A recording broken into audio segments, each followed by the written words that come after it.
दोस्तों, दिल्ली सिर्फ अपनी चौकाचौंध इतिहास और भीड़भाड़ के लिए नहीं जानी जाती है, बल्कि यहाँ कोई ऐसे पुरानी इमारतें भी हैं जिनके बारे में कहा जाता है कि वहाँ आज भी कुछ उद्देश्य ताकत मौजूद है। यानी कि इन पुरानी इमारतों और भवनों में भूत प्रेत मौजूद हैं। इन्हीं में एक शहर है बाहरी हिस्से के मौजूद एक जर्जर हवेली, जिसे लोग भूतिया हवेली के नाम से जानते हैं।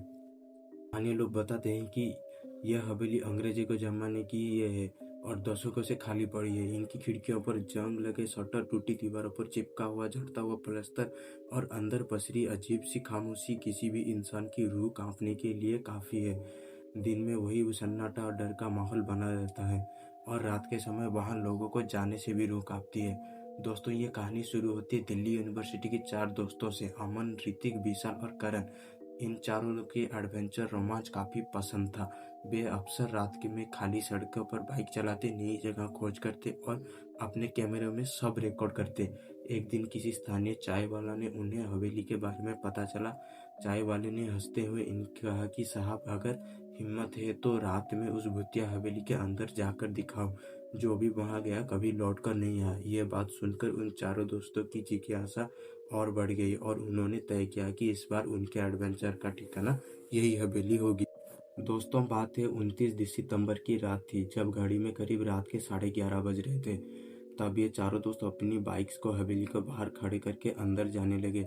हवेली का बड़ा सा लकड़ी का दरवाजा आधा टूटा हुआ था और उसे खोलते ही ऐसी चरमराहट हुई कि मानो किसी के कानों के पास लोहे की छड़ें रगड़ दी हों।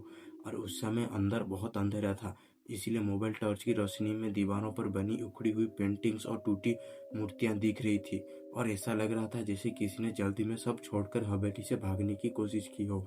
अभी भी वो अंदर में कुछ ही कदम बढ़े थे कि अमन ने कहा, यार, तुमने कुछ आवाज़ सुनाई दे रही है?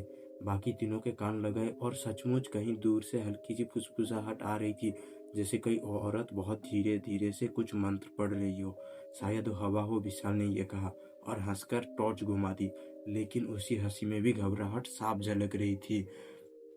और जैसे जैसे वो आगे बढ़े, हवेली का माहौल और भी डरावना होता गया। सीढ़ियों पर जाले झटके थे, छत से धूल गिर रही थी और हर जगह की जगह भागदौड़ की सुनाई दे रही थी।